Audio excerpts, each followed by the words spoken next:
Hey there guitar players, it's Ant here at Cutting Edge Guitar. If you've been following my recent series of lessons about learning the fretboard, we're going to continue all of that stuff today by looking at the major 7 chord and the major 7 arpeggio. Okay, so how I do this with my students over at Cutting Edge Guitar, I would get them to learn this in the caged positions so that they learn all 5 and then they can use it all over the whole fretboard. I think that's a really great way to learn them.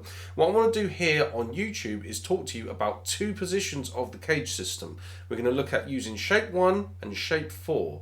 The reason for that is because these are what are classed as the critical positions. Okay, if you can do shape 1 and shape 4, you can get through a lot of musical situations. There are a lot of players out there that have probably played in pub bands and all of that stuff, and all they've probably ever known for 30 years would be this kind of chord shape, this kind of chord shape, and a major pentatonic scale or a minor pentatonic scale equivalent, something like that, and they've gigged for 30 years and they've never needed any more. So it's not a case of you need more and all of that stuff. It's just if you want to get better, if you want to be able to play more, if you want to do more, then there is more.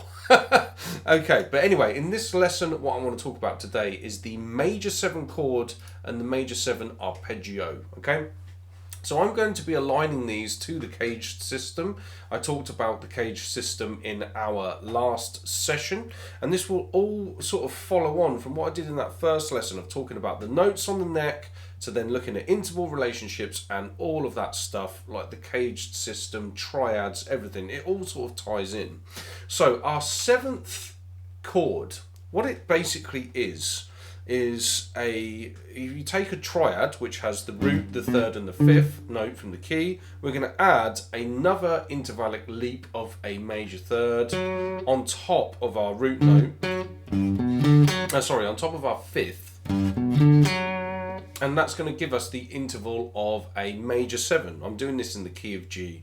So if you play E3, A2, A5, that's a G major triad. And then if I go to D4, that's the major 7 into the root note there. That's it. I've got the notes that make up a major 7. So normally we play a G major chord like this in shape 1. To turn that into a G major 7 chord, we need to basically move our hand around to become this. So if you play E3 with your first finger, then play D4 with the 3rd finger, G4 with the 4th finger, and then B5 with the 2nd finger, you'll end up with that sound.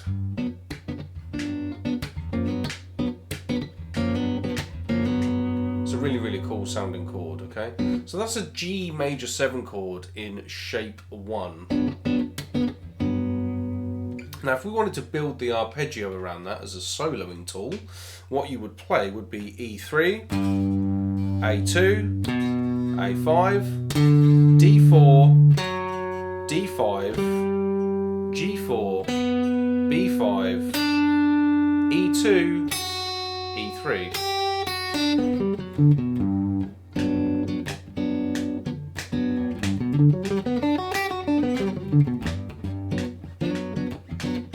Okay, so what I'm going to do now is I'm going to switch keys. I'm going to go now into the key of C to play shape 4. Now shape 4 territory from the cage system is always built with a root note on the A string. So we're going to pick this C here and then the octave above that here. In terms of those interval relationships, those root note relationships put us in shape 4 of the cage system. If I now play a C major 7 chord, that will look like this. So this is a shape 4 C major 7 chord. So how I'm going to do that, I'm going to finger the 3rd fret on the 5th string, the 5th fret on the D string, the 4th fret on the G string, and then the 5th fret on the B string. Actually makes a really nice chord progression if you play the G major 7 followed by the C major 7.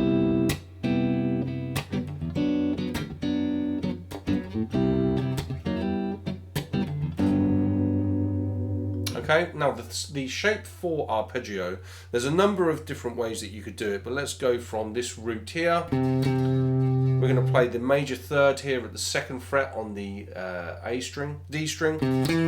So it's A3, D2, D5.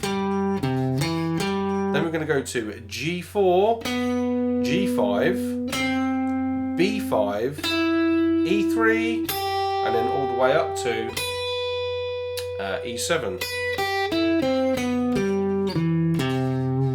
Okay, so if you get those under your fingers, you'll know the critical positions for a major 7 chord in shape 1 and shape 4. Of course, you could change that to, you can do that in any key you like. So you've got G and C like here. You could do A and D up here. You could do C and F up here. It's always going to give you the same sort of sound, just in different keys.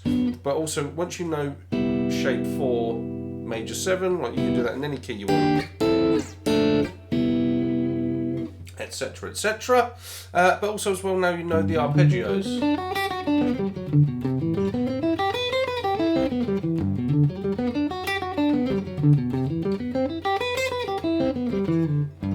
So all I've just done there is literally play up and down, up my G major 7 and down it, and then go into the C major 7. I'll go up to the root there.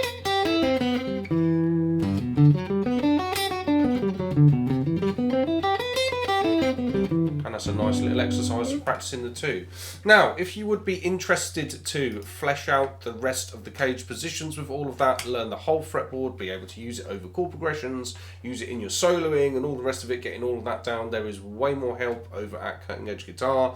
Do come and reach out to me over there. And if you also want to support the channel, joining the Cutting Edge Guitar community is the absolute best way to do that. So it'd be lovely to see you over there, and I will look forward to seeing you in my next lesson.